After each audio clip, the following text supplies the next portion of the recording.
nome será glorificado, pessoas serão curadas, aflitos serão libertos, porque é isso que acontece quando a tua palavra é ensinada. Honra e glória seja dada ao Senhor. Santo Espírito, meu amigo, Santo Espírito, meu amigo, Santo Espírito, meu amigo, Santo Espírito maravilhoso, Santo Espírito maravilhoso, Santo Espírito maravilhoso.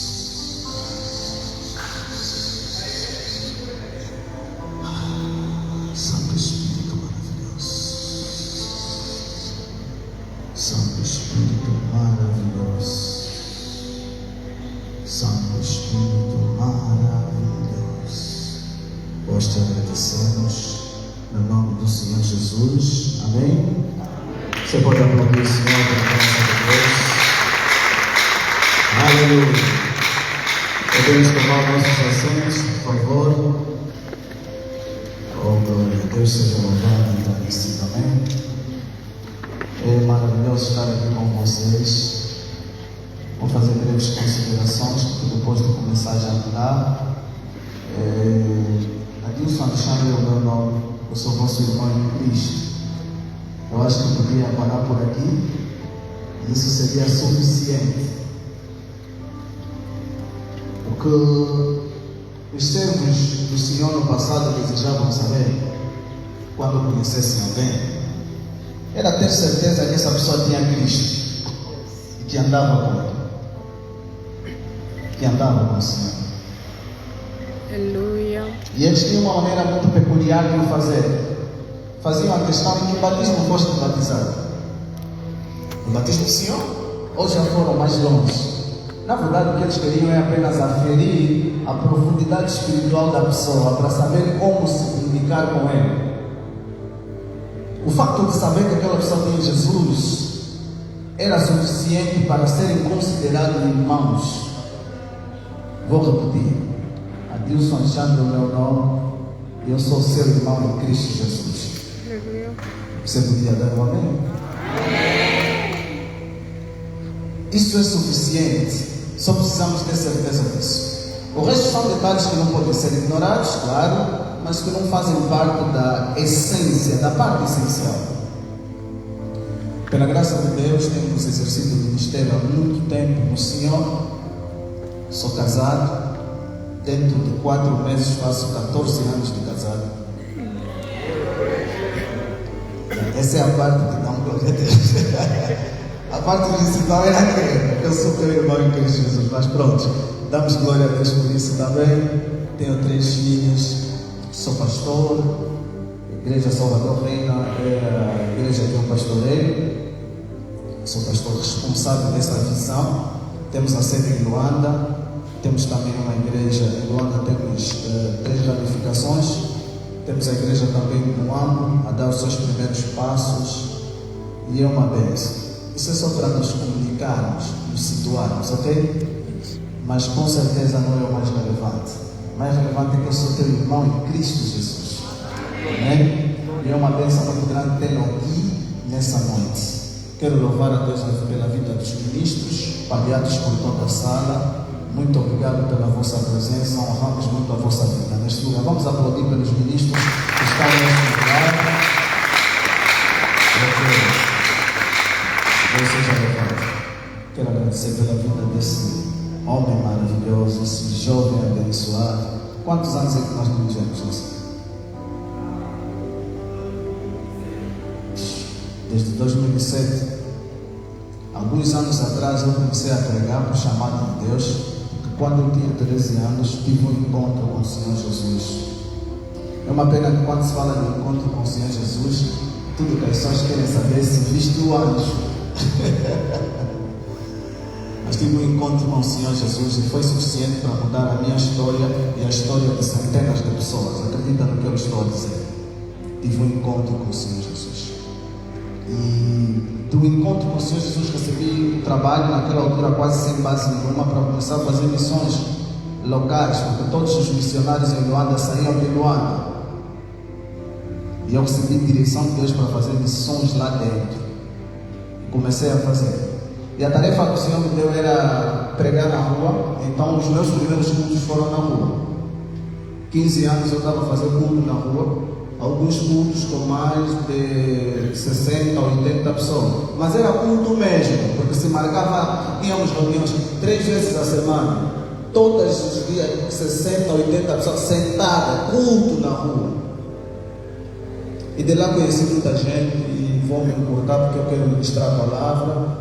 Conheci o Gilson, foi ali onde começou a nossa história. Está falando desde 2007. O Celso que está aqui, esse homem de Deus que me acompanha, vai se colocar de pé, aplauda pela vida dele.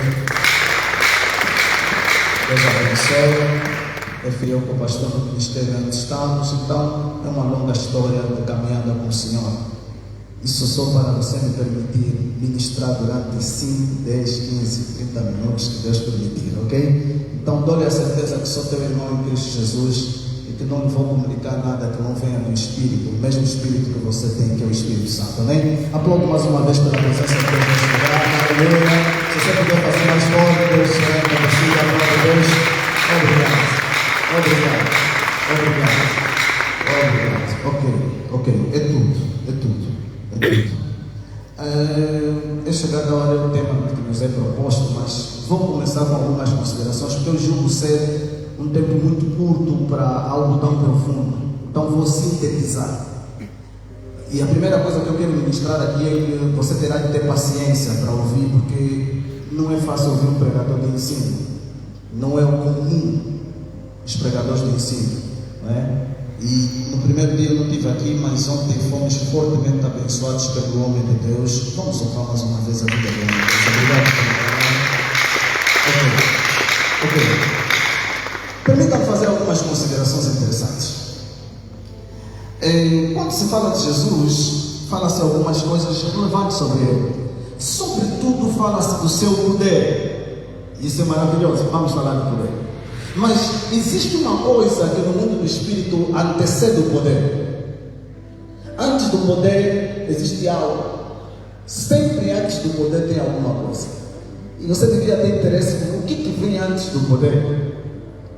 Diga, o que vem antes do poder? Sabedoria. Diga, sabedoria. Vamos começar nas Sagradas Escrituras devagar. Quando Deus decide criar o mundo, antes de usar poder, ele teve que usar sabedoria, porque ele idealizou o mundo como é hoje. E depois falou, o poder materializou o que a sabedoria idealizou. E se você estudar a Bíblia, vai ver que é sempre a mesma sequência. Antes do poder, sabedoria. E eu podia lhe dar vários exemplos disso, mas vou dar um mais concreto. A primeira manifestação do Senhor Jesus não foi uma manifestação de poder, foi uma manifestação de sabedoria. A Bíblia descreve que homens sábios foram ver o menino e o encontraram numa manjedoura, o reconheceram. Mas não foi essa a grande manifestação de sabedoria. A grande manifestação de sabedoria acontece quando o menino precisava ir a Jerusalém para cumprir o censo. E a Bíblia descreve que o menino estava sentado no templo com os sábios, com os doutores da lei. A primeira grande manifestação de Jesus, o primeiro grande espanto que Jesus criou no mundo, não foi na operação de um milagre, foi na manifestação de uma sabedoria incomum. Por que isso? Porque quando o poder antecede a sabedoria, estamos em perigo. Todo poder que vem antes da sabedoria nos expõe a um ambiente perigoso. O homem de Deus, desde a sua gênese, sempre foi considerado um homem de sabedoria e só depois um homem de poder. Primeiro um homem de sabedoria para dar respostas e depois um homem de poder para dar um decreto.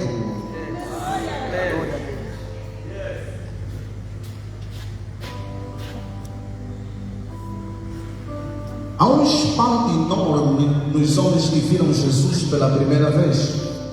Um menino com tamanha sabedoria. Poderíamos falar de muita coisa relacionada à sabedoria, mas eu começo falando disso porque A sabedoria clama nas praças, procura, mas não é procurada.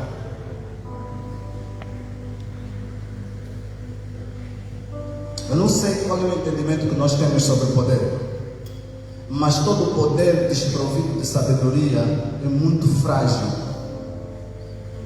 Não é poder real. Antes do poder, na Bíblia, na linguagem espiritual, sempre vem sabedoria. Eu preciso que vocês, jovens, eu vou ministrar muito para os mais jovens, os mais velhos estão aqui para nos abençoar, para concordar, para confirmar se estamos mesmo a pregar nas Escrituras. Isso é maravilhoso. Mas eu vou ministrar muito para os mais jovens, porque nós vamos falar de chegada a hora, mas em que hora você se encontra? A sabedoria leva mais tempo em adquirir do que o poder.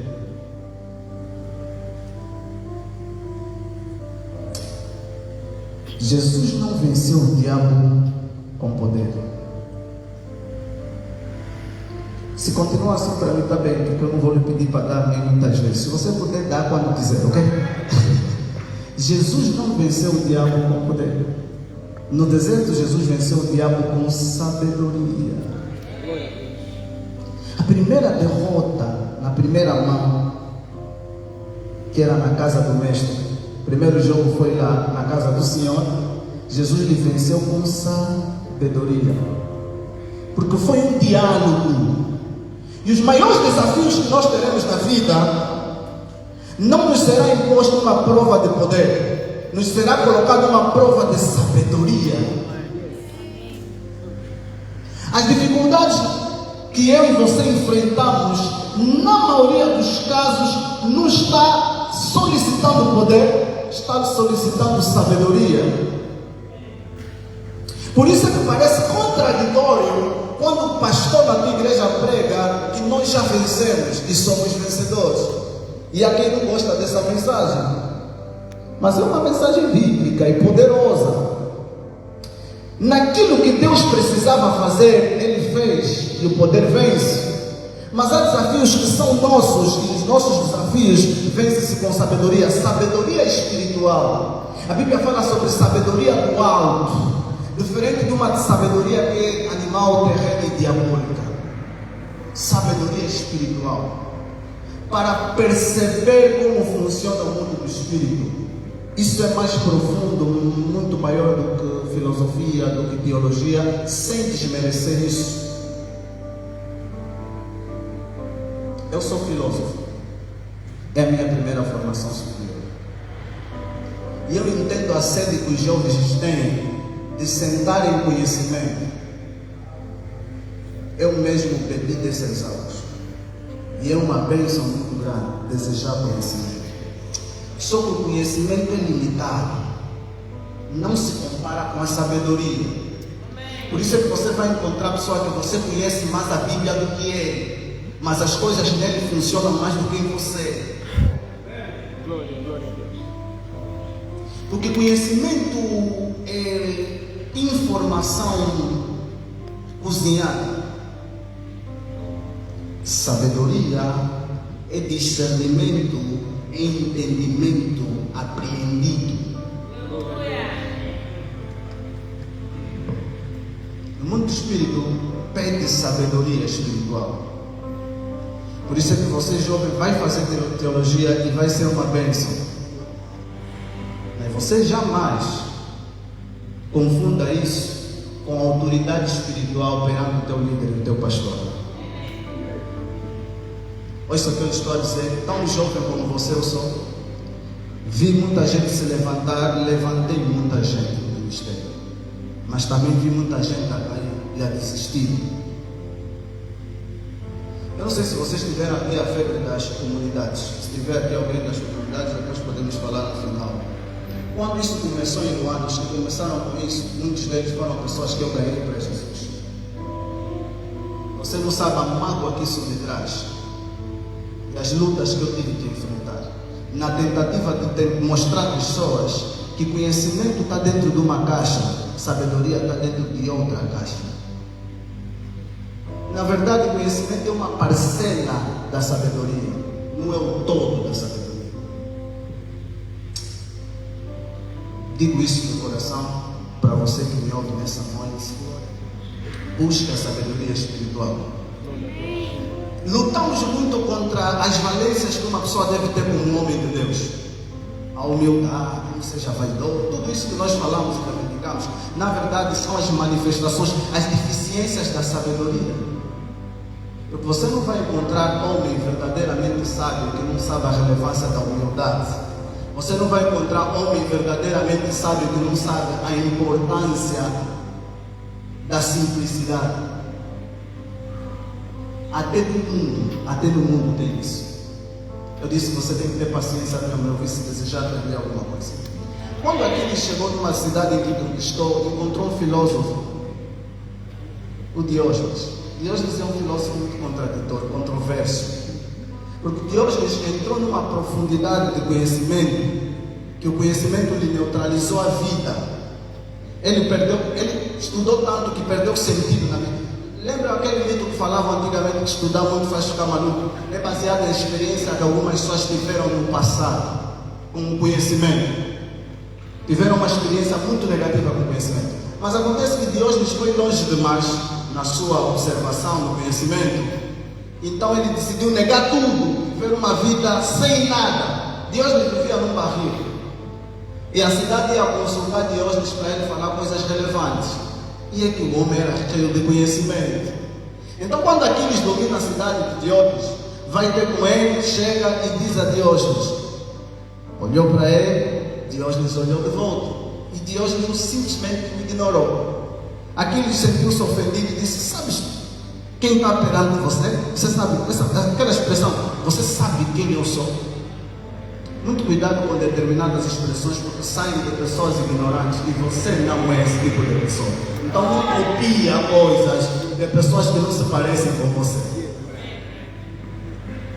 O sabe quem eu sou, na maioria das vezes sai da boca de pessoas que não sabem quem elas são. Por isso é que faz essa pergunta, para ver se você lhe ajuda a se encontrar.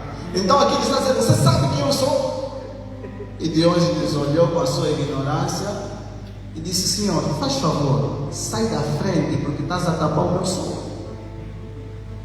Deus está dizendo Aquiles, não importa quem você é, uma coisa para mim é relevante, que o sol brilhe para mim. Sai. Conhecimento, sabedoria. Deus seja louvado, amém? Mateus capítulo 14. Vamos abrir as nossas Bíblias. Agora eu vou pregar, em pouco tempo, mas vou pregar.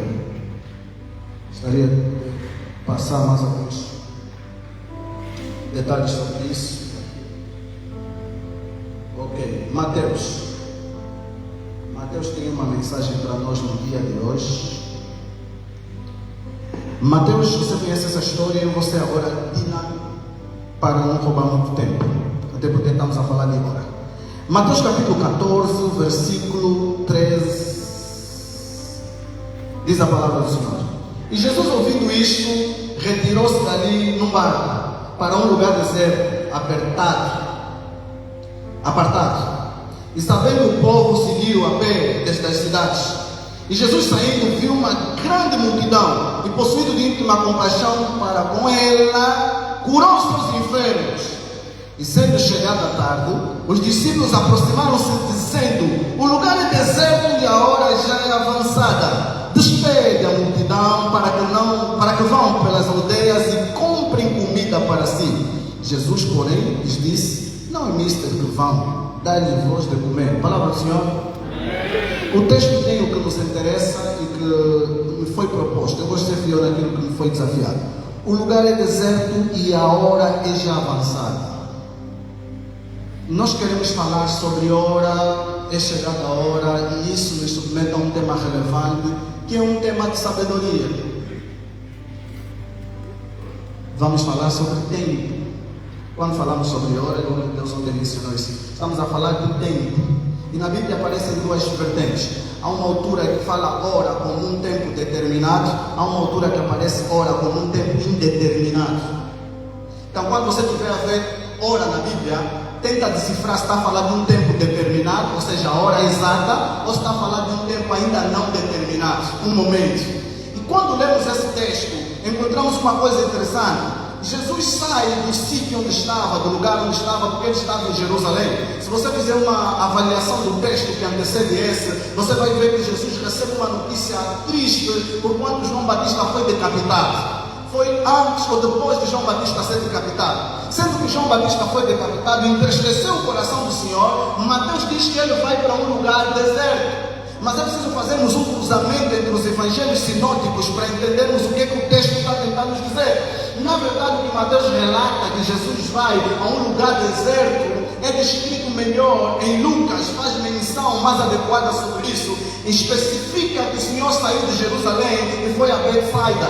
Saiu de Jerusalém e foi para Betsaida. E é interessante saber que a distância de Jerusalém a Betsaida era uma distância considerável. Então Jesus sai de Jerusalém para Betsaida, sai do lugar onde estava, porque queria um momento só, queria um momento tranquilo, porque estava triste com aquilo que aconteceu com João Batista.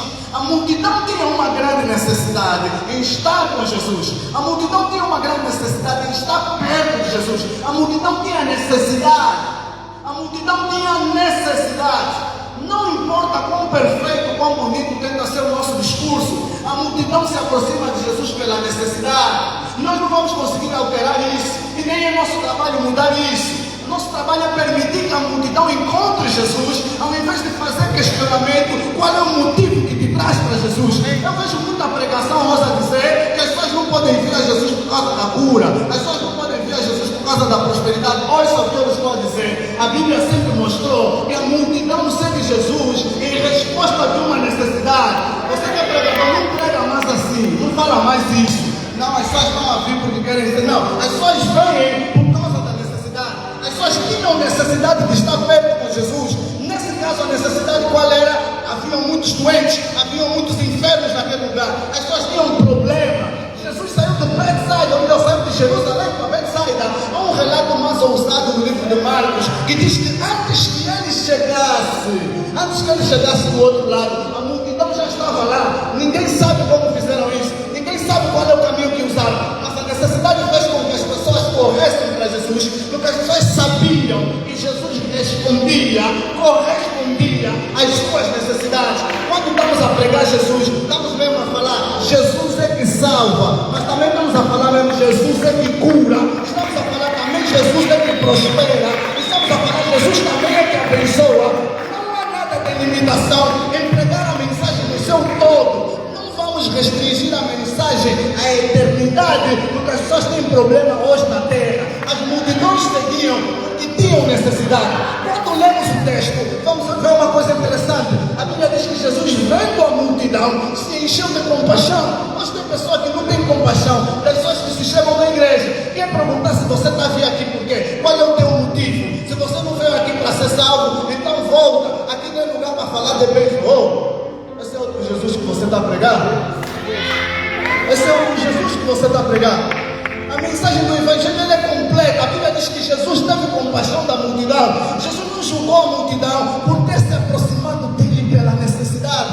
Pelo contrário, se encheu de íntima compaixão. Saiu do seu lugar, do seu momento de tristeza, do seu momento de angústia, do seu momento de lamentação, porque estava lamentando a morte de João, estava triste com a morte de João. Mas quando viu a necessidade do povo, teve que ficar com o povo. Agora, aqui interessante que nós vamos decifrar se é Jesus ou não.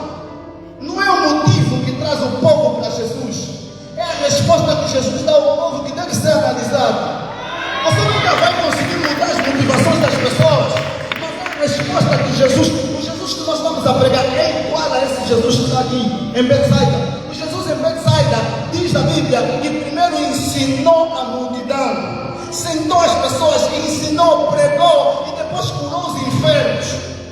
Primeiro respondeu a maior necessidade. A maior necessidade que as pessoas têm é de ouvir e aprender a palavra. Mas não é a única necessidade. Então parece uma coisa muito difícil, porque existem duas falas contraditórias na administração de hoje. Uns que querem que só se ensine a palavra e nada mais, e diz assim, o importante é que está a pregar a palavra. Não, o importante é fazer a obra do Senhor. O importante é fazer a obra completa do Senhor. Se você fizer contas, a Bíblia diz algo extraordinário e assustador. A Bíblia diz que Jesus teve com um homem, fez libertação no homem e perguntou àquele homem, aquele demônio que ele expulsava, qual é o teu nome? E eu gosto de ministrar isso porque usualmente aparecem demônios em mulheres. Parece que mulheres são mais propensas a demônios. Mas quando você lê a Bíblia, os demônios mais terríveis na Bíblia aparecem em homens. Quando Jesus perguntou no homem qual é o teu nome, no demônio, o demônio disse legião. Faz a conta de legião, quantos demônios são. Estuda quantos demônios são. Numa única pessoa, tinha milhares, tinha centenas de demônios num único indivíduo. O que isso tem a ver com a pregação? Isso quer dizer que há muitas pessoas possessas, há muitas pessoas endemoniadas.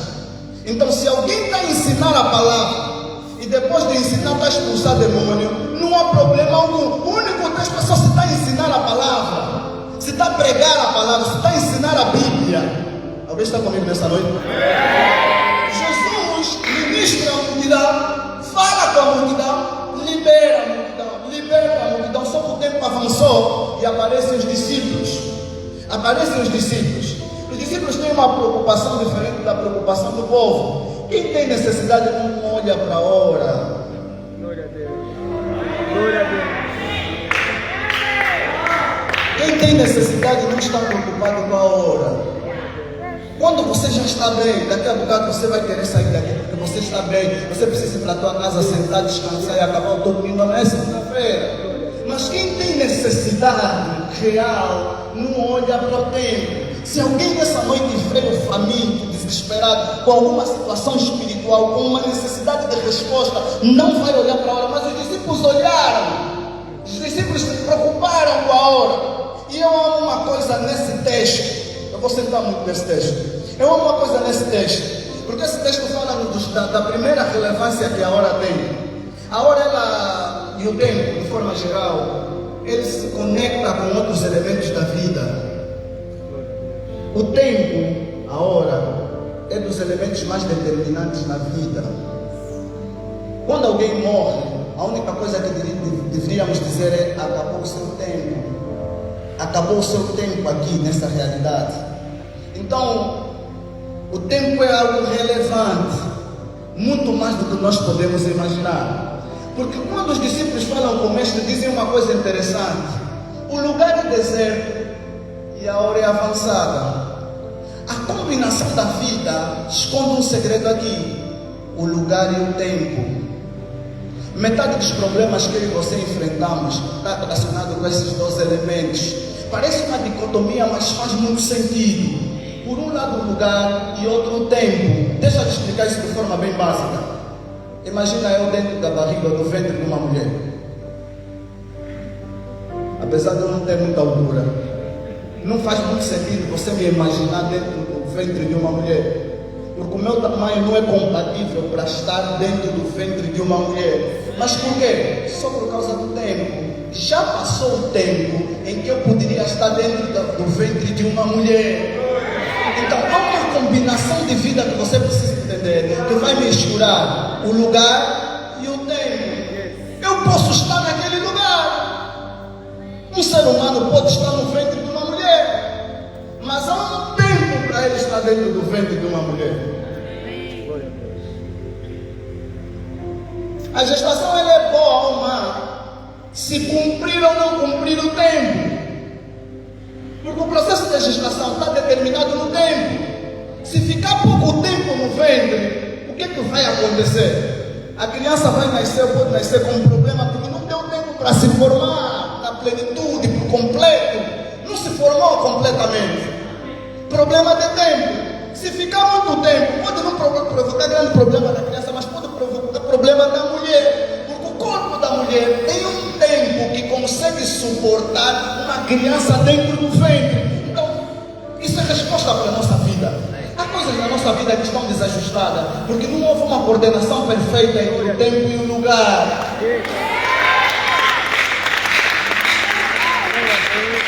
Tem muito jovem com problema no ministério, não procura muita coisa. Não, eu vou te incentivar a orar muito. Glória a Deus. Vou te incentivar a ler muita Bíblia, mas vou lhe incentivar sobretudo a discernir o tempo. Glória a Deus.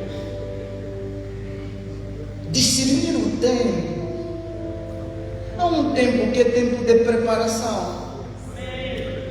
Há um tempo que é tempo de execução.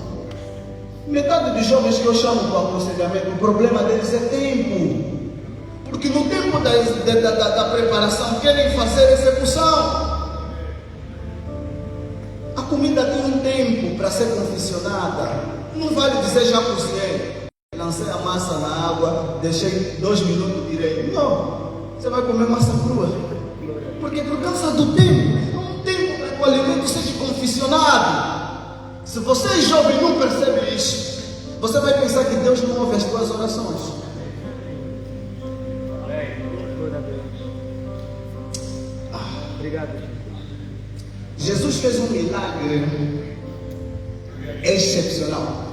Vou dizer em outras palavras. Jesus fez um milagre em exceção. Abriu uma exceção para fazer o milagre. O milagre da transformação da água em vinho é um milagre que Jesus abriu uma exceção. Não era para fazer aquele milagre. Porque quando a mãe vai ter com ele, ele diz uma coisa: mulher, que tenho eu contigo? Ainda não é chegada a minha. Glória a Deus. Está a dizer que o Senhor Jesus, que carregava a unção, o Senhor Jesus, que era Deus, sabia que para cada coisa existe um tempo, uma hora. Eu quase perdi os filhos por causa disso. Foi em 2011. Eles iam fazer missões nos hospitais. E eles estavam a começar na fé. E uma vez encontrei-eles a discutir. Eu cheguei e disse: ainda bem que o líder chegou. Líder, nós temos um desafio. Qual é o desafio? Próxima semana queremos ir na morgue. Disse: ok? Próxima semana queremos ir na morgue. Disse: ok? Querem ir na morgue? E aí? Não, queremos ir na morgue. Orar por todos os mortos. Eu sempre estudei base da liderança. Estudei liderança, comecei a estudar liderança muito cedo. Eu já sabia, se eu lhes falar, esses vão vir desastrosos. Se eu lhes falar, não vão dizer: pastor, não lhes acreditou, nem tem fé. Então eu comecei a lhes preparar para 2 cenários. Eu disse: olha, o que pode acontecer é isso e é isso. Não, então. Não. Pastor, não tem fé. Há um tempo para você amadurecer e entender como é que as coisas funcionam. Há um tempo. Jesus disse: mulher, que tenho eu contigo? Qual é o compromisso que nós temos para você me mandar fazer milagre agora? Ainda não é chegado a minha hora, não é o meu tempo. Mas abriu uma exceção.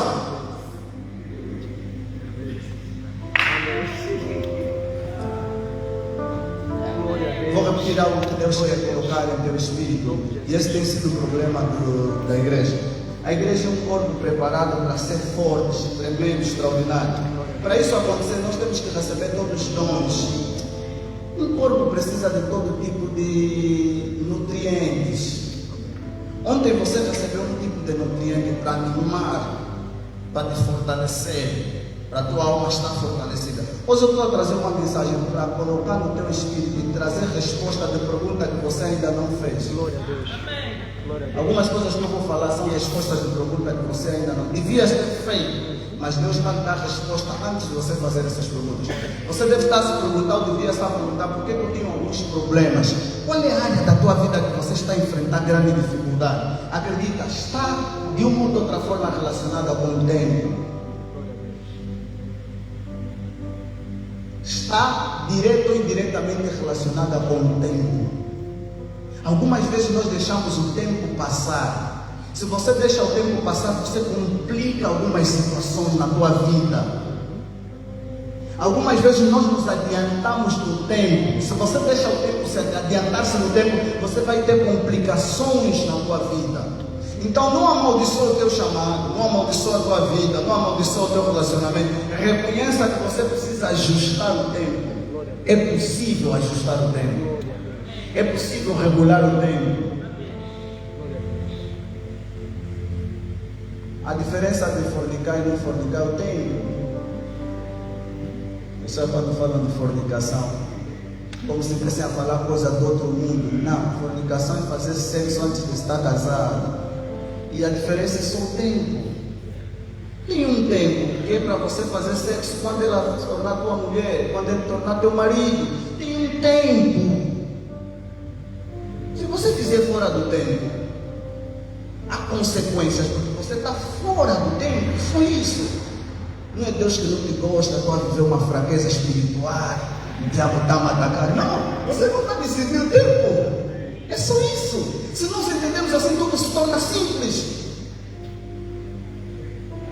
Se tem solteiro aí, diga ainda não é chegada a minha hora. Ainda. Tem que ter coragem, tem que ter coragem. Tem que ter coragem, tem que ter. É tempo. Agora, não há uma relação entre o tempo e o lugar. Precisamos entender a relação entre o tempo e o lugar. Porque há coisas que estão no tempo, mas precisam do lugar certo. Um homem casado pode fazer sexo com a sua mulher, porque estão no tempo de fazer sexo, estão casados, já estão dentro do tempo. Mas não lhe dá direito de fazer sexo em qualquer lugar.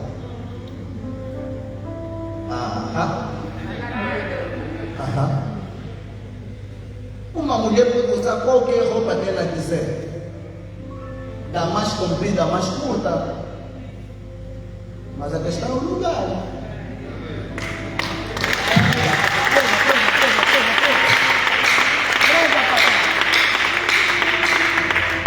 A relação entre o tempo e o lugar determina o êxito na vida. Lembre-se, jovens, o que vai ser cobrado de todos nós é sabedoria. Relação entre o tempo e o lugar. Os discípulos nos oferecem uma coisa interessante, eu tenho muito, mas vou resumir. A equação, ou seja, a sincronização entre o tempo e o lugar, gera uma coisa maravilhosa que se chama sensatez. Você devia estar apontando, mas pronto. Sensatez é quando o tempo e o lugar se encontram de forma harmoniosa. Sensatez é fazer a coisa certa no tempo certo. Se você fizer a coisa certa no tempo errado, você é insensato. Se você fizer a coisa certa no tempo errado, você é insensato. Porque a coisa é certa, mas o tempo não é o tempo certo para fazer aquilo que você quer fazer. Isso é insensatez.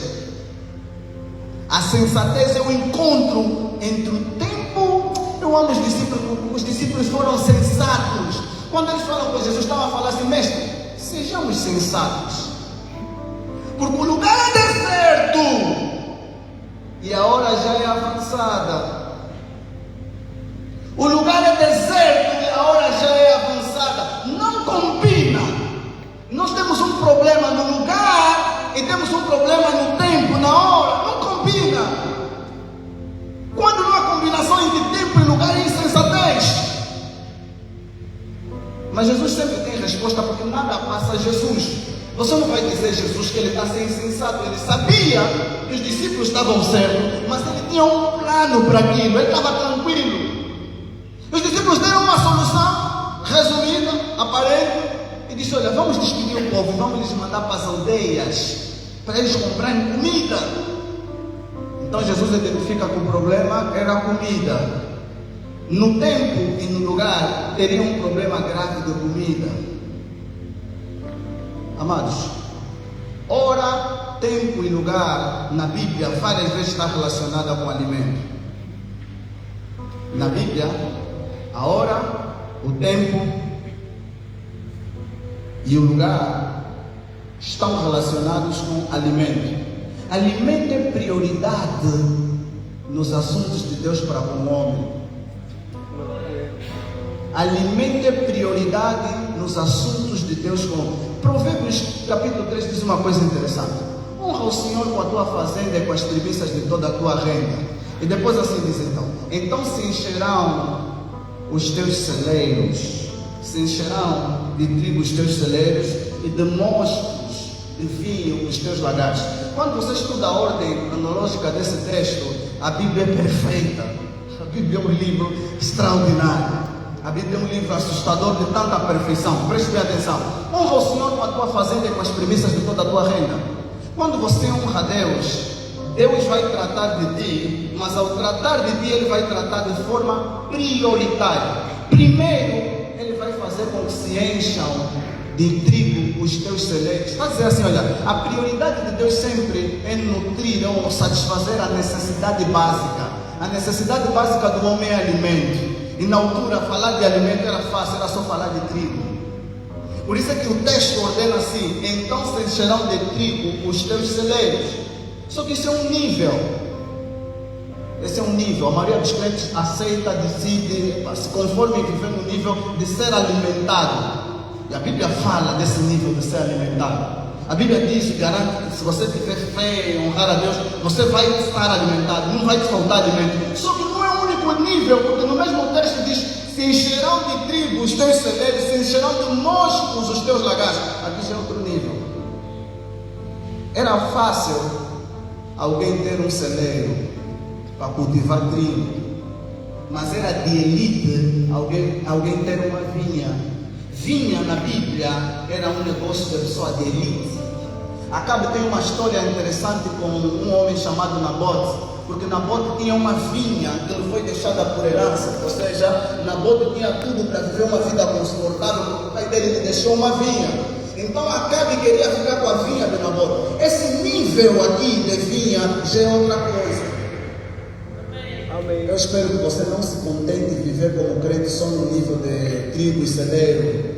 Eu espero que você cresça ao ponto de chegar no nível de ter vinha. Isso está falando para pessoas que têm negócio. Há aquele negócio que é celeiro, é para você comer diariamente pão de casa, arroz para não faltar, fica a controlar se o arroz subiu, se está 16, 15 ou 18. Isso é um nível. Mas há um nível de honra a Deus e de comprometimento que Ele vai te levar e pode te levar de você ter vinha. Você se me deu a ver?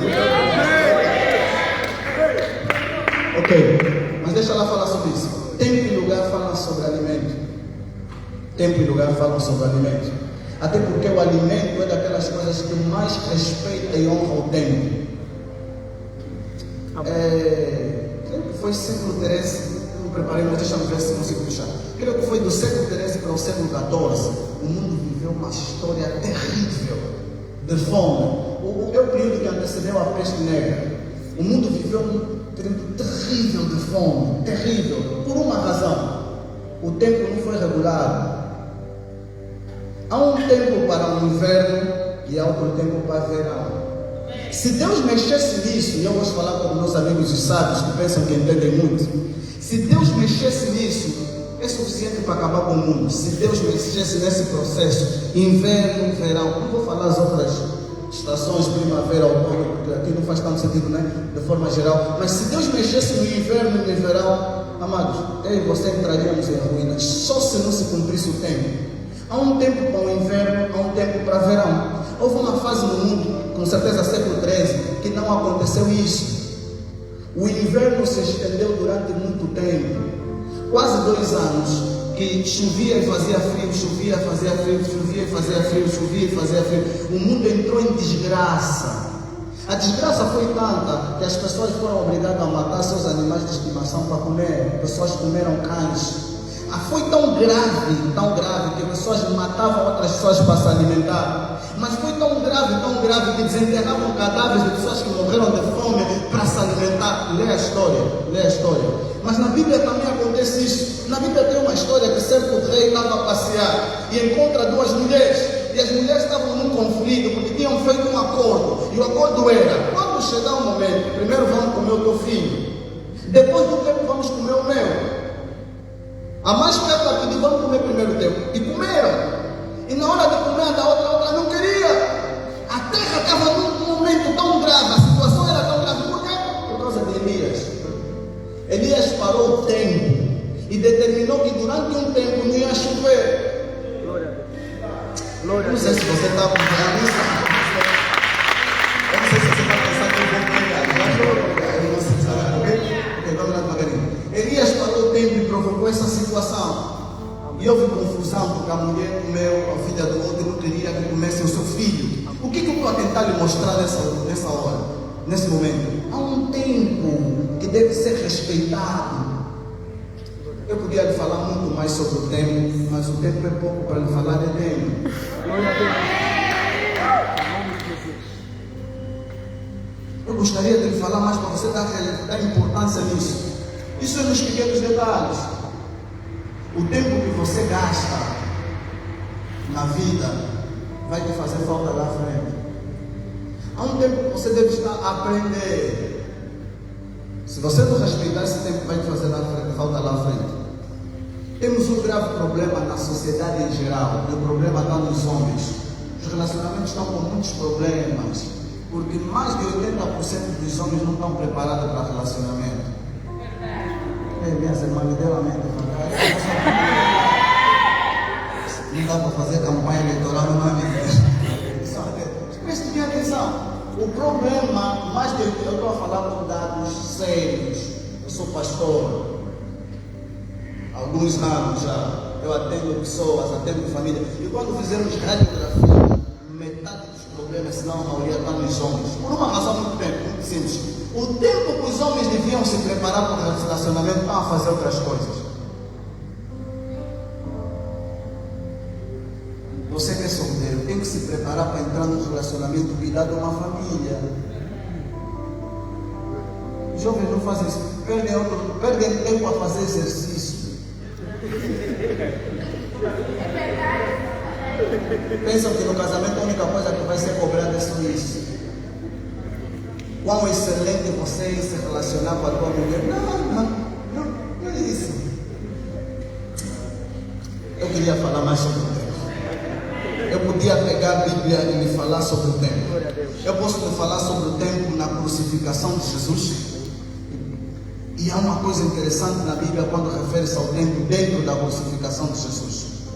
A crucificação de Jesus é excelente porque faz a divisão do tempo em cada momento. E ele é dividido com a hora terceira, a hora sexta, a hora nona. São as principais. A hora terceira, a hora sexta e a hora nona. Na tradução daquilo que nós entendemos hoje como tempo, porque a contagem é diferente, a hora terceira, a hora sexta e a hora nona, está a falar às 9, às 12 e às 15. Mas há uma hora que é interessante nas Sagradas Escrituras, quando fala sobre a crucificação e quando fala sobre algumas coisas da divisão, chama-se a hora undécima. A hora undécima é a mais relevante. Se você estudar a Bíblia, tem uma parábola de um homem que saiu para contratar pessoas para trabalhar na vinha. Eu estou a correr com muitos textos, vamos desculpar, para tentar enquadrar. Tem uma parábola interessante de um homem que saiu para trabalhar na vinha e faz exatamente as mesmas contagens. Fala da hora primeira, fala da hora terceira, fala da hora sexta, fala da hora nona e depois fala da hora undécima.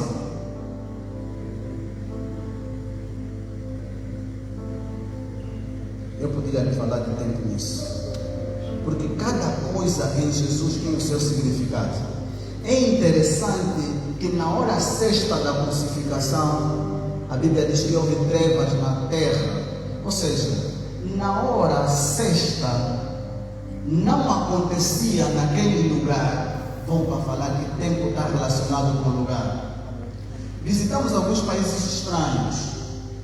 No Reino Unido eu tive um espanto porque cheguei numa fase em que 19 horas tinha sol. E aquilo complicou a minha cabeça. Para quem não está habituado a susto. O tempo e o lugar têm uma relação inegável. Em Jerusalém houve um espanto, porque na hora sexta houve trevas. Quando diz houve trevas, o céu se escondeu. Se fosse aqui, se fosse em outro país, seria uma coisa normal. Porque há um momento em que tem nuvens, porque há possibilidade de precipitações.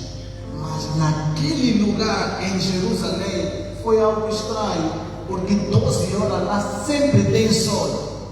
Mas quando Jesus vai à crucificação, na hora sexta, a Bíblia diz que houve trevas, da hora sexta até a hora nona. Houve momento em que ficou tudo apagado. Jesus estava a nos deixar uma grande mensagem, que Ele está dentro e fora do templo. Por isso que é maravilhoso ter Jesus.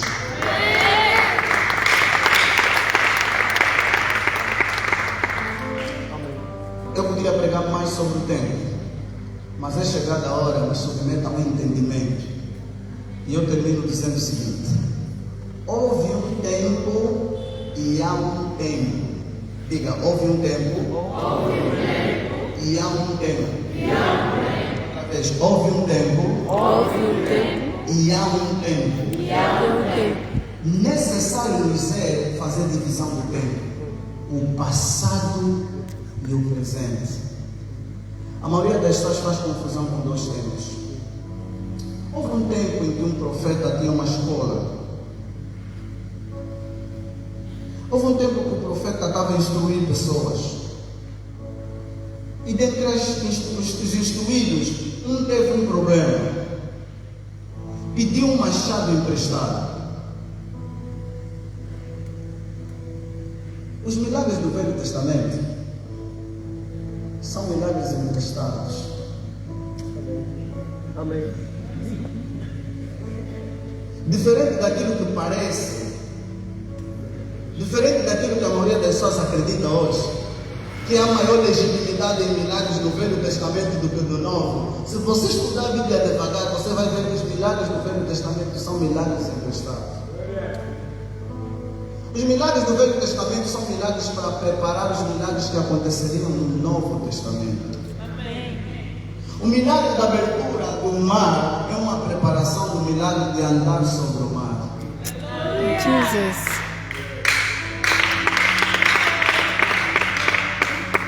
O milagre do maná que caiu dos céus é uma preparação do milagre da divisão dos pães com peixes.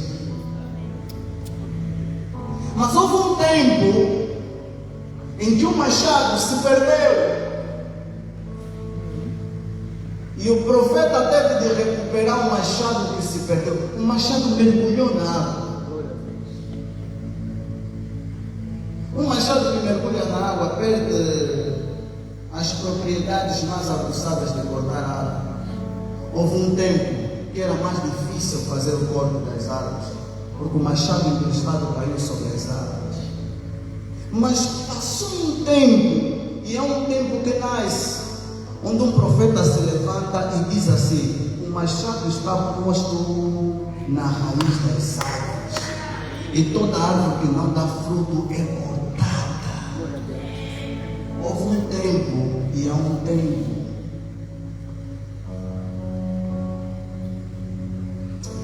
Houve um tempo em que um homem teve o privilégio de ser rei e ter para sua orientação um homem de Deus, e desprezou. Houve um tempo em que esse homem, que devia ser um homem de Deus, começou bem no seu chamado, mas por não entender o mundo espiritual, estragou tudo naquele tempo. O homem começou bem, retirando os ídolos, matando todos os bruxos, perseguindo todos os bruxos. Quando Saul assumiu o reinado, uma das coisas extraordinárias que ele fez, acabou com a bruxaria. Só que ele não soube discernir o tempo. Não soube discernir o tempo e desobedece uma direção. Lembre que o segredo está sempre na palavra. Tudo depende do teu relacionamento com a palavra. Você pode sair daqui fogo hoje. Eu podia te aquecer aqui com muitas revelações. Só que ao sair daquela porta, o que vai fazer diferença é o teu relacionamento com a palavra. E aquele homem só teve problema por causa do seu relacionamento com a palavra. Deram-lhe uma palavra e ele desprezou a palavra que lhe foi dada. Alguns de vocês hoje estão a ouvir uma palavra. Depende do que você vai fazer com a palavra que está a ser dada. Foi-lhe dada uma palavra e ele desprezou a palavra que lhe foi dada. O profeta chega e fala para Saul: Saul, o que você fez? Porque Saul já era chamado, mas ainda não era confirmado. Alguns de vocês estão na igreja e têm os vossos pastores. Saibam a diferença de ser chamado e ser confirmado. Saul era chamado, mas faltava ser confirmado. E ele estragou tudo por não saber o tempo de cada coisa. E a Bíblia descreve que quando o homem de Deus veio, ficou muito triste com Saul e deu uma palavra que para nós é tremenda. Ele disse: Saul, você acha que Deus tem tanto prazer em sacrifício? E depois fala uma frase que todos nós conhecemos. Ele diz que o pecado de rebelião é como o pecado de feitiçaria, e o pecado de obstinação é como o pecado de idolatria. Permita-lhe explicar isso de forma invertida. O pecado de obstinação é como o pecado de idolatria. Sabe o que o texto está dizendo? Aquelas pessoas teimosas demais são idólatras. O pecado de obstinação é como o pecado de idolatria. Há pessoas que têm uma idolatria profunda aos seus conceitos. O pecado de obstinação, a teimosia, é como um pecado de idolatria, onde você tem um ídolo e insistentemente você venera aquilo. Por mais que Deus tente falar ao teu coração, você não se desprende, porque é uma teimosia muito grande em você. Esse é o pecado de obstinação, que é semelhante a um pecado de idolatria, que leva a pessoa num processo de idolatria. Mas voltando ao texto que diz, e esse nós conhecemos, o pecado de rebelião é como o pecado de feitiçaria. Se você entender isso na linguagem espiritual, você vai entender muito dos acontecimentos de hoje. A bruxaria tem níveis, e ela começa quando nos rebelamos contra a palavra. Fora da palavra, nós humanos temos tendências a fazer coisas, e essas coisas, quando se conectam com coisas espirituais, dá por torto, não funcionam da melhor maneira, da forma mais correta. Então Deus está advertindo na boca de um profeta, diz assim: olha, o pecado de rebelião é como um pecado de bruxaria. A rebelião abre um espaço muito grande para a bruxaria. Só que essa palavra bruxaria assusta. A bruxaria, como eu disse, tem níveis. E o primeiro nível chama-se manipulação. O primeiro nível da bruxaria chama-se manipulação. Quando você vê um mágico, eles fazem manipulação de objetos. Faz desaparecer aqui, faz aparecer aqui. Em ensaio a manipulação. O pecado de rebelião é como um pecado de bruxaria. Nós estamos a falar isso porque houve um tempo em que um homem de Deus não percebeu o que lhe falaram, e a história ficou por aí. Saul continuou a viver, e Samuel morre. Saul entra em grande perturbação. A perturbação de Saul foi tanta que ele procurou Samuel, só que Samuel já estava morto. E é interessante a Bíblia, porque o Saul, que quando começou, ouviu Samuel, chutou, matou os bruxos. Não ouviu Samuel quando Samuel estava junto e ofereceu sacrifício. Samuel advertiu: Saul, rebelião leva em direção à bruxaria. Saul, rebelião leva no caminho da bruxaria, enquanto estava vivo. Agora Samuel está morto. A Bíblia diz que Saul teve necessidade de ouvir Samuel para lhe aconselhar. É bem típico da nossa geração, que parece não ter tempo para a palavra, parece não ter tempo de aprender. E quando vem situações difíceis, tentam encontrar soluções rápidas. O pecado de rebelião encaminha-nos para a bruxaria. Então a Bíblia descreve que Saul foi procurar e chamou e sempre disse: olha, encontre um bruxo, porque estava difícil. Ele tinha matado todos os bruxos, ele tinha afugentado todos os bruxos. Mas como sempre sobra sempre algum, tem sempre um, sobra sempre um. A Bíblia diz que os servos dele sabiam. É interessante, né? Logo que ele falou, encontre um bruxo, já tem alguém que sabia. Reflete você. Reflete você. As pessoas sempre sabem uma tia que faz tratamento, sempre. Se conhece um papai que faz, sempre tem uma resposta. E eu vou dizer uma coisa: eles evangelizam com vigor, evangelizam com convicção. Não Não são poucos casos que temos recebido relacionados à bruxaria, não são poucos casos. As pessoas evangelizam com convicção. Uma minha tia que me levou, eu orei algumas semanas por uma senhora que saiu de uma das cidades, de uma outra província para a província de Luanda. Falei bem, né? Ok, obrigado. Saiu de uma outra província para a província de Luanda. Você, quando é missionário, tem que aprender o que estão a te falar. Esse visão, porque Luanda veio aqui falando os outros das províncias. Ficando Israel, vocês são de onde? Não, ela saiu de uma outra província para a província de Luanda. Acertei. Exercitando o que a gente aprende. Saiu por conta de um ritual que lá fez. E começaram perturbações terríveis na vida daquela mulher. Fizeram corte, cabelo, fizeram facas, sangue na barriga, tudo. E eu orei a primeira vez na igreja, mas a senhora não falou tudo. Você é o demônio, pensei que era só aquele, esse mano está calmo, vai, então vai. Ela saiu, quando mudou de lugar, entrou numa casa de um familiar, manifestou lá. Eu estava no gabinete atendendo, disseram, pastor, parece que o teu trabalho não acabou bem. Você sabe como o povo gosta de pôr à prova o poder do homem de Deus, né? Só gostam do poder. Nós também gostamos, mas com sabedoria. Eu disse, manda vir. Voltou, orei, disse, vai. Saiu bem. Quando chegou lá, manifestou de novo, disse, dá um problema, está no lugar. Pastor, traz de novo. Disse, não faz isso.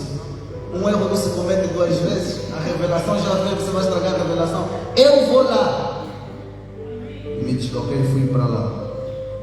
Mas o que eu estou a lhe mostrar é que quando eu converso com a pessoa começa a se abrir. Uma das coisas que eu disse assim, meu marido me levou. Porque quando se fala de bruxaria, fala-se com convicção, fala-se com certeza. Fala mesmo, vai só naquele papá, vai te tratar, tu acha que vai ficar tudo bem. Mas quando se fala do homem de Deus, fala, vamos lá na igreja para ver o que Deus vai fazer. Hoje nós sabemos que Espírito Santo. Oi, sabe? Falaram com convicção a Saul, tem uma, sobrou uma, e lhe levaram. A Bíblia diz que Saul se escondeu, se mascarou para entrar na senhora. E é interessante, isso está em 1 Samuel, é interessante que a Bíblia diz que ela tinha um espírito de adivinhação. Estou encerrando. Se você ler Atos 16, você vai entender. Vou chegar lá para terminar. Houve um tempo em que um homem de Deus procurou a bruxaria. Houve um tempo em que um homem de Deus procurou uma mulher que tinha espírito de adivinhação. Houve um tempo. Mas isso houve. Não é para ver mais. Igreja, muita atenção com o espírito de adivinhação.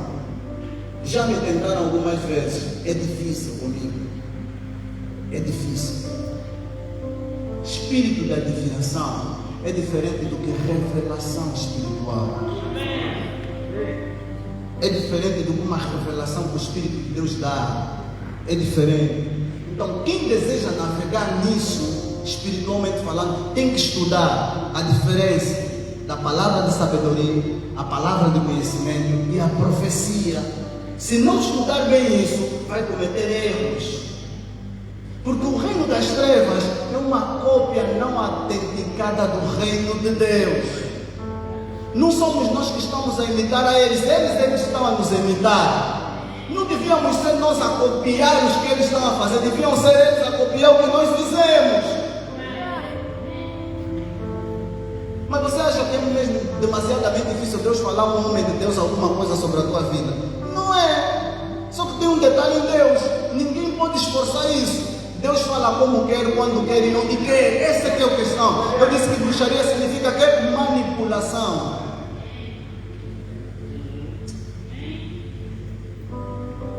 Saul entra e fala com a mulher. E a mulher diz, você quer me trazer problema. Você não ouviu que Saul, em outras palavras, há muito tempo que aquela mulher não tinha cliente. Não sabia que estava a falar com Saul e disse assim, você vai me trazer problema. Você não sabe que Saul mandou matar todos os adivinhas, todas as bruxas. Disse, não vai acontecer nada, vai lá, adivinha. Eu preciso que alguém venha. Essa matéria eu vou deixar para os mais velhos. Vocês não se metam ainda nessa matéria. Porque há anos que estamos a estudar isso. Eu não vou comentar sobre isso para não cometer erro. A Bíblia descreve que a mulher perguntou: quem é que queres que eu chame? Ele disse: chama Samuel. Samuel. Eu disse que anotou o nome Samuel, só que não sabia. Entrou no código, começou a chamar. De repente disse: olha, estou a ver Davi. Está a descer aqui alguma coisa. Davi. Saúl está curioso, está perguntando: como é que é? Tem uma capa. Estou a ver uma capa.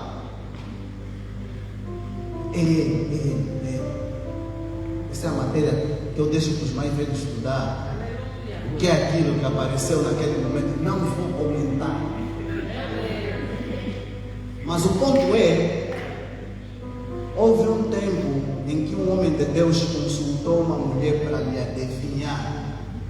Mas há um tempo, Atos 16, a Bíblia diz que Paulo começou a fazer a obra e estava para ir para um lugar e decidiu ir para o outro.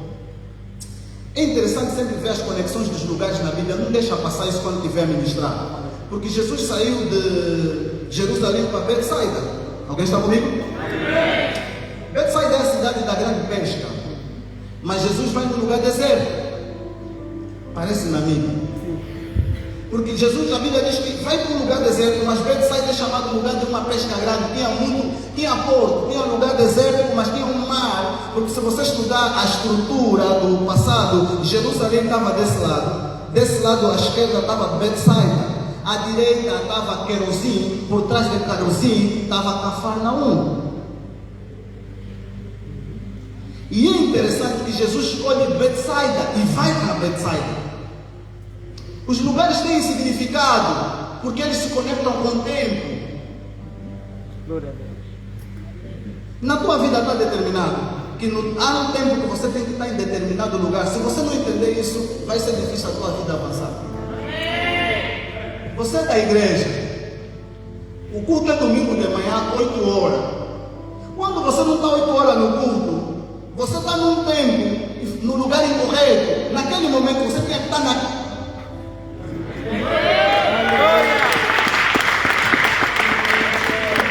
Você entende isso? Você começa a ajustar a tua vida.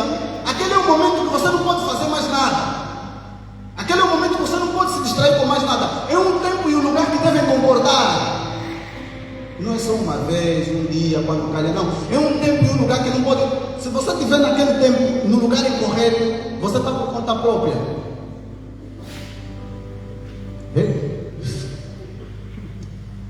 Termino. Em Atos 16, a Bíblia diz que Paulo queria ir para uma cidade, mas foi impedido por Deus para não ir. E depois decidiu ir para outra cidade. E depois desse em outra cidade, até que chega numa cidade diferente daquilo que ele pretendia. Lá encontrou uma mulher que fazia negócio, vendia púrpura, uma grande comerciante, ensinou a palavra e a mulher convidou a estar em sua casa. Mas eles estavam muito preocupados num lugar para orar. E quando eles encontram um lugar para orar, começam a orar naquele lugar, acontece uma coisa extraordinária. Porque quando o tempo concorda com o lugar, o milagre é garantido. A minha Bíblia diz que certo dia estava a sair Tiago e João, Pedro e João, e foram no templo, e era uma determinada hora. Quando eles vão no lugar, na hora correta, a Bíblia diz que tinha lá um homem que mendigava, que era paralítico, e pediu esmola. E acontece um milagre que você conhece e gosta muito. Ele diz: olha, não tenho prata nem ouro, mas o que tenho vamos te dar. Levanta e anda. O levanta e anda é uma relação perfeita entre o tempo e o lugar. O homem sempre esteve no lugar certo, estava à espera do tempo certo.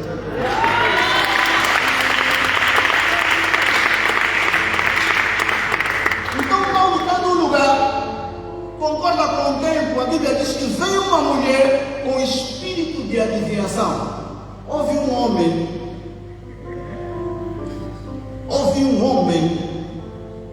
de Deus que consultou uma mulher com espírito de adivinhação. Mas há um homem de Deus que não viu com bons olhos uma mulher com espírito de adivinhação. A Bíblia fala que o apóstolo esses homens estão a despregar a salvação. A mulher estava a falar a verdade, a mulher estava a falar bem. Mas a Bíblia diz que ela fez isso por muitos dias e perturbou o espírito do apóstolo Paulo. O homem de Deus ficou perturbado, uma mulher atrás dele constantemente a falar coisas.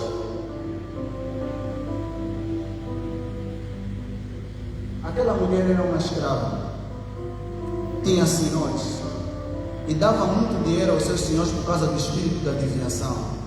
O espírito da adivinhação, na maioria das vezes, está relacionado com dinheiro. Por isso é que quando estão a te pregar prosperidade, você que é puritano, não tranca a cara na igreja. A prosperidade é necessária. Porque quando não se prospera, depois começa a se encontrar outras formas de prosperar. Estou a falar para os jovens. Não tranca a cara se na tua igreja estão ensinando. Eu só estou a ensinar prosperidade. Se não lhe ensinarem prosperidade dentro, alguém vai procurar prosperidade fora. O espírito da adivinhação sempre está relacionado com questões financeiras. Eu recebi um caso de uma outra pessoa. O que está a acontecer é extraordinário. Só que Deus é bom. Eu entendo os dois tempos. Houve um tempo e há um tempo. Eu recebi um caso de uma mulher na igreja. Foi incrível, porque ela estava mesmo a ser manipulada. A pessoa que tinha até o espírito da adivinhação me disse assim: olha, se você não me trazer amanhã 2 milhões de kwanza, o que estava a acontecer é muito grave. E aquela mulher estava prestes a vender o seu carro, perturbada. E alguém lhe falou de mim. Jovens, cuidado com essa vossa mania de se preocupar com detalhes. Jesus era famoso. Não julguem intenções. Quem julga a intenção é Deus. Isso é trabalho de Deus. Se alguém está a fazer a obra para ser famoso ou não, não é nosso trabalho julgar. Quem julga a intenção, você consegue ver o coração de alguém. Aquela mulher ouviu falar de mim. E olha que eu sou dos menos conhecidos em Luanda por questão de segurança. Eu faço o máximo para estar no meu lugar. Mas eu respeito muito os homens de Deus que dão a cara. Porque há um momento que as pessoas precisam saber quem pode ajudar nessa hora. Aquela mulher foi ter comigo e disseram assim: pastor, ela está perturbada. Me disseram mesmo: você já vi mesmo, eu estou a ver o que eu vi. E a mulher estava completamente atormentada. Testemunha de Jeová. Perturbada. Não sabe nada sobre poder. Trouxeram a mulher ao meu gabinete. E eu lhe disse assim: olha, minha querida, se te acontecer alguma coisa amanhã, porque te prometeram, avisa na tua família, vem partir a minha igreja. Mas você não vai dar 2 milhões de kwanza em alguém que tem um espírito da adivinhação. Não. Eu entendi uma coisa no mundo do espírito, você tem que entender isso. Deus não te traz caso que você não pode resolver. Eu oro sempre assim: pai, se eu caso que eu não vou resolver, não me traz aqui. Porque se trouxer, eu vou mesmo orar para resolver o caso. Se não vai te acontecer nada, não vai te acontecer nada. Me convidei a assistir um culto. Assisti o culto, vi o Paulo. Você vai ver Paulo? Manifestações, cadeiras, essas coisas todo mundo gosta, né? Quando ela viu pela primeira vez, aquilo lhe encantou. Então acreditou no que eu lhe disse. Você é uma filha da fé, está a ser doutrinada, ela é a família dela. Testemunha de Jeová. Ouça o que eu lhe estou a dizer. O espírito da adivinhação é fraco. Parece encantador, mas é fraco. Houve um homem que não se deixou enganar. A Bíblia diz que Paulo olhou para a mulher e repreendeu o espírito da adivinhação, sabe? Quer dizer que quem está a adivinhar está sob um espírito de adivinhação. Eu não estou a falar de homens de Deus que têm o Espírito Santo, não estou a falar de homens de Deus que profetizam, não estou a falar disso, porque nós sabemos quão bom é isso, quão agradável é isso na casa de Deus. Estamos a falar espírito de adivinhação, envolvimento com bruxaria. Houve um tempo em que o mal venceu o bem, mas há um tempo em que o bem sempre vence o mal. Eu podia ministrar mais, mas eu quero terminar. terminar orando por você nessa noite, agradecendo pelo tempo que você me dispensou para ouvir alguma coisa de Deus. Para ouvir alguma coisa.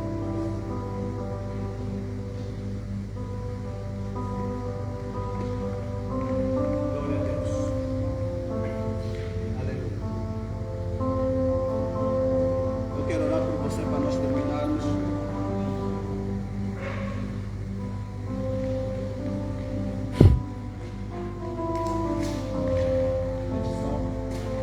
Podemos orar? Amém. Okay. Por favor, mantenha sentado assim.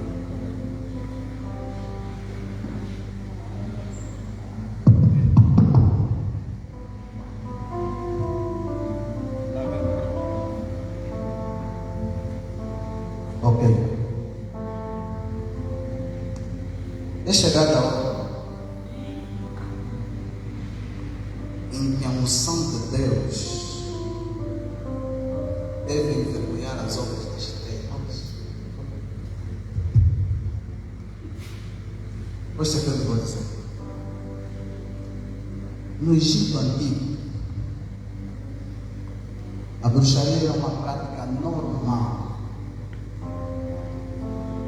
E o rei, o faraó, ia estar rodeado dos bruxos mais fervorosos. Havia competição entre as serpentes. Eles faziam lutas de serpentes.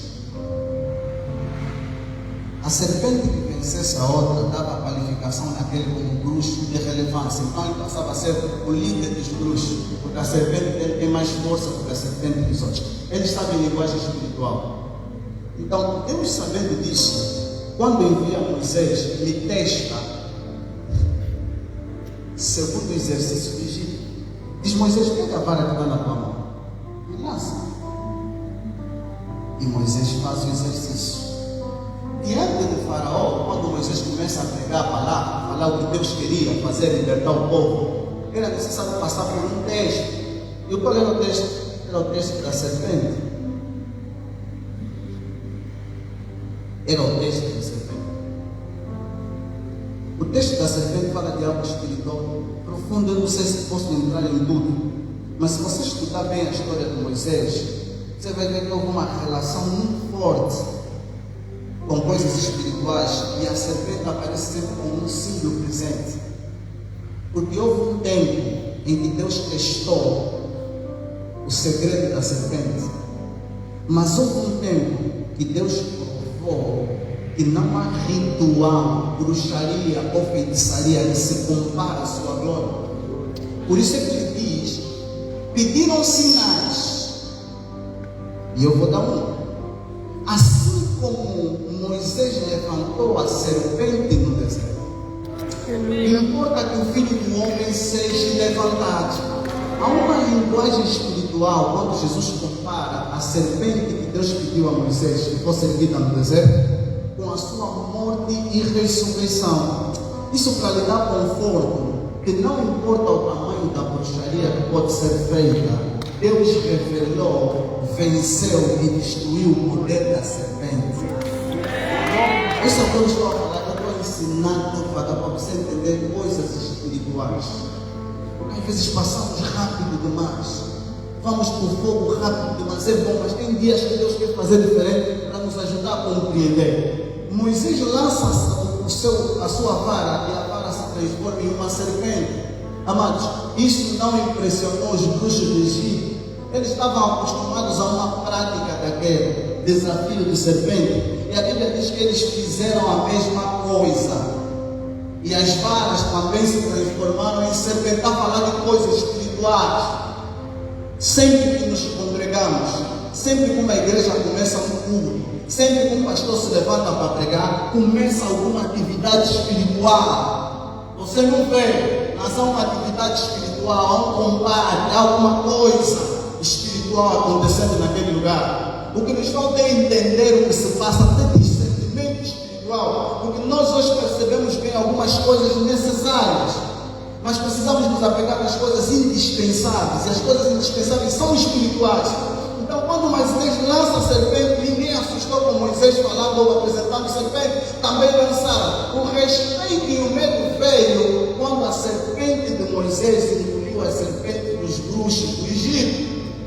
A hora vem em que nós não podemos achar estranho no nosso ambiente ter pessoas envolvidas em questões de bruxaria. Vai acontecer isso. É inevitável. O diabo sabe que o tempo dele está contado. Ele tem que acelerar. Agora, uma coisa eu não posso garantir: Deus sempre vence. Glória a Deus. Você não me ouviu? Deus sempre. Eu disse: Deus sempre vence.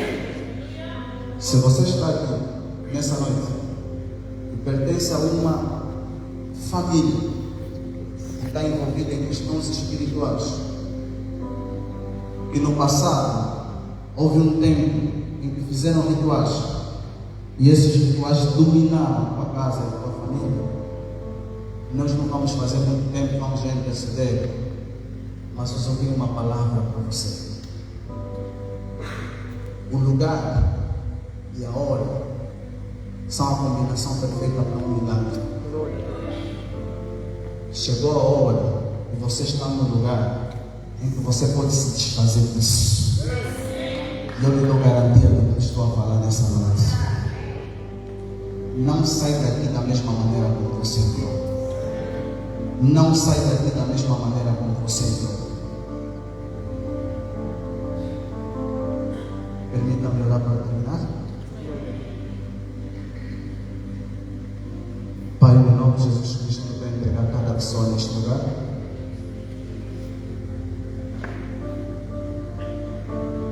Santo Espírito maravilhoso, nós te agradecemos. Vamos colocar de pé para terminar mesmo.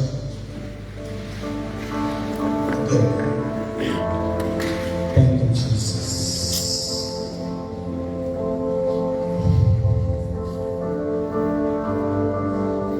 Tem pessoas que vivem uma carga espiritual muito forte. Deus não te chamou para o seu reino para você viver de luta em luta, batalha em batalha, sonho de morte, sonho de desgraça, sonho de opressão, de ataque de noite. Não.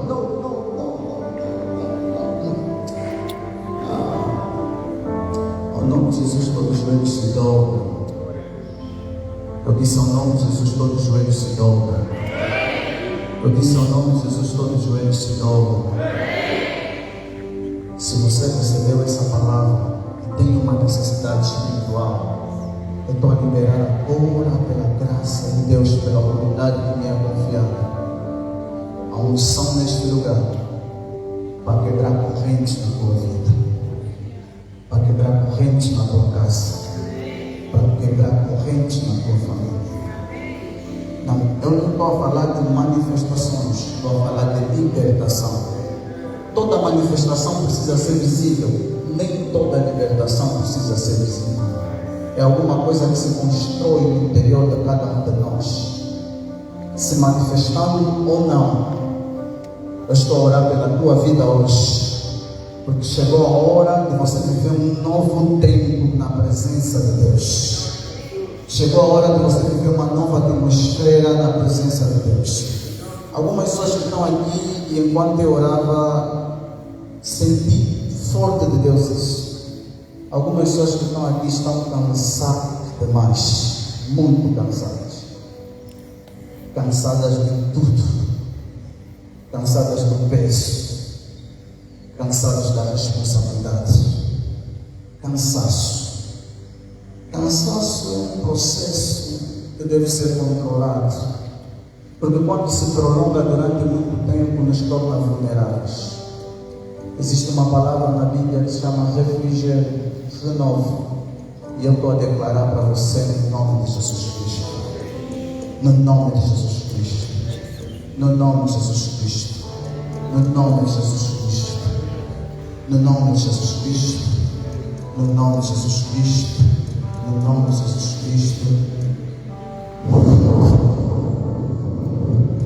Pai, obrigado pela tua presença. Pai, obrigado pela tua graça. Pai, obrigado porque correntes estão a ser desfeitas. aquele que tapou a boca do Leviatã. Jesus,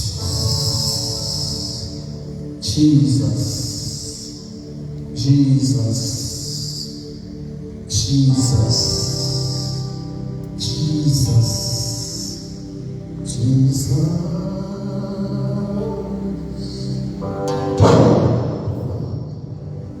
Algo começa a acontecer neste lugar, em nome de Jesus, nas reuniões celestiais.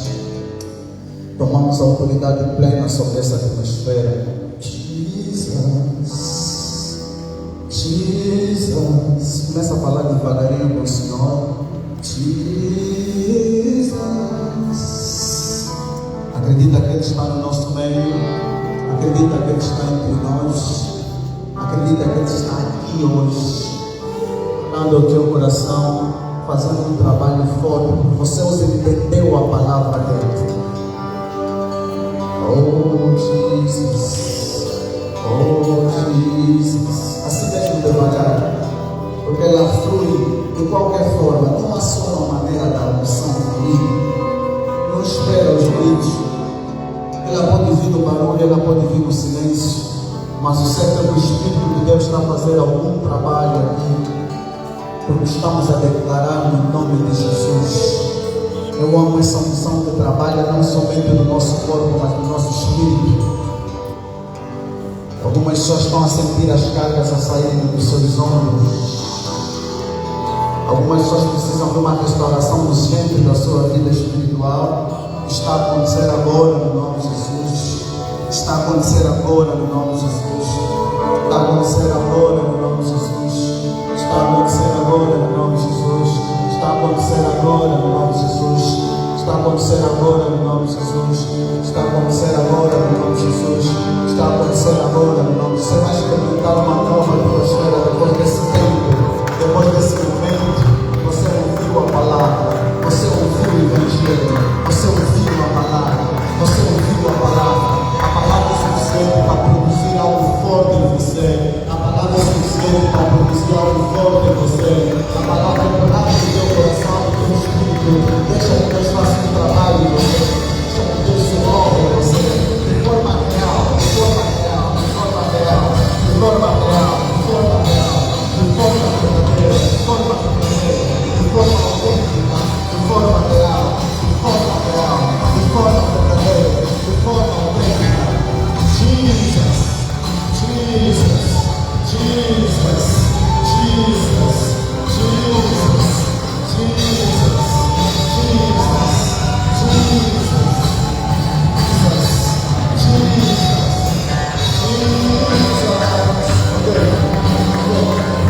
Ok, deixa eu ministrar só mais um assunto. Tem algumas pessoas que precisam receber resposta de alguma situação. Escuta, algumas pessoas em dado momento começam a perder força espiritual e não sabem o porquê. Deixa eu dar uma resposta espiritual. Reforça a tua inspiração. Reforça a tua inspiração. Para algumas pessoas, o que Deus lhes fez vir buscar aqui não é unção, porque tem unção.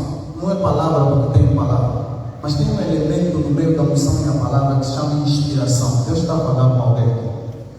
Depois de algum tempo de jornada, o que pode acontecer, você não vai perder a unção, você não vai perder a palavra, mas você pode perder a inspiração.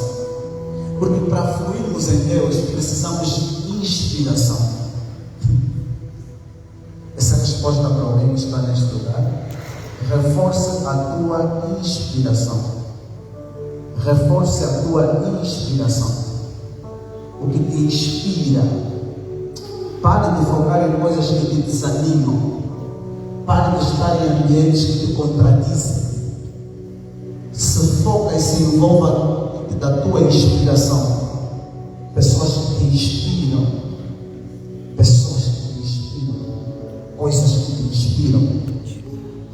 Coisas que te inspiram. Não perca a inspiração. Só palavra e unção precisam combinar com inspiração. Você precisa estar inspirado. Você precisa olhar para a Bíblia com gosto. Você precisa olhar para a oração com um benefício, com uma graça. Mas isso não tem a ver com unção, mas tem a ver com inspiração.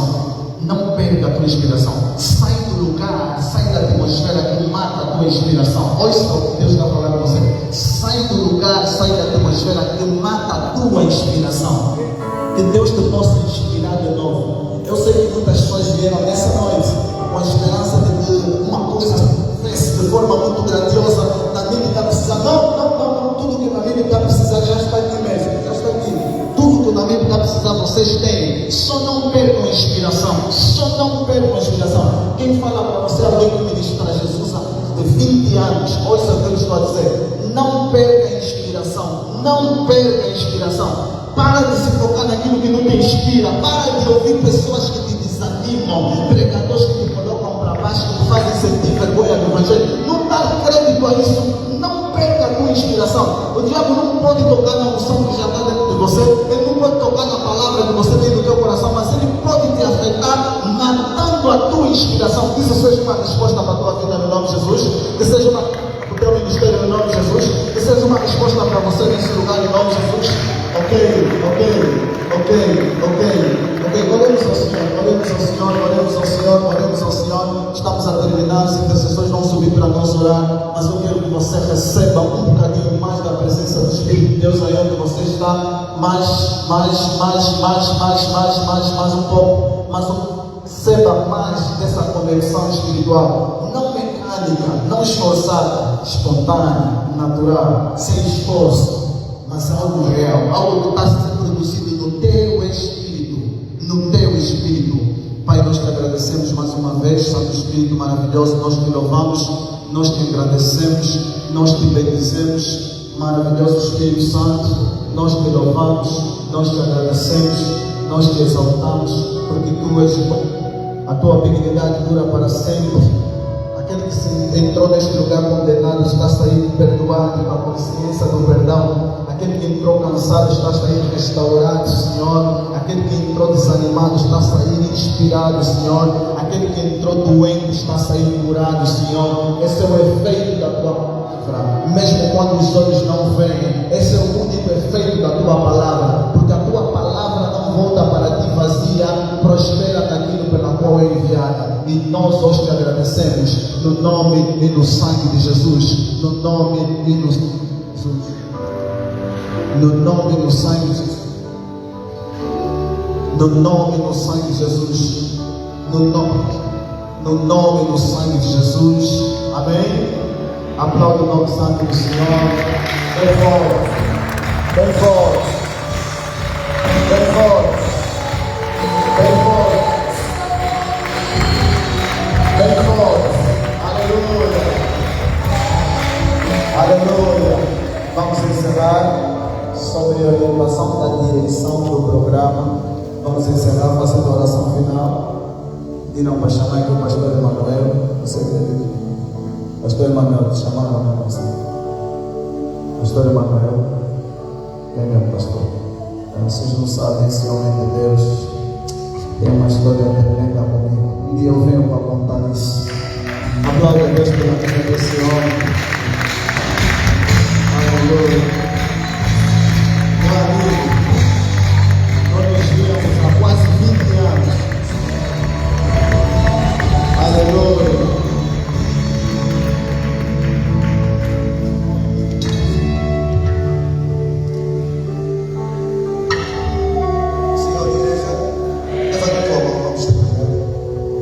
Sei que você foi tremendamente abençoado. Os teus olhos.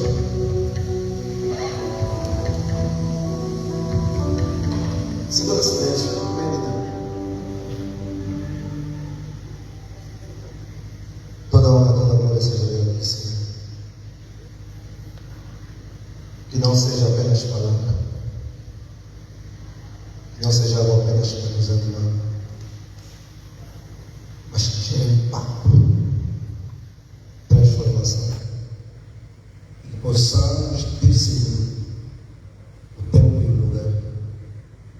O Senhor nos leva na tua paz, na proteção dos santos anjos, a graça do nosso Senhor Jesus Cristo, o amor de Deus, o Pai, e a comunhão com o Santo Espírito, seja contigo, com a tua família, com a tua casa, com a nossa nação e esse projeto. desde agora e para todo sempre. Amém. Amém. Tchau.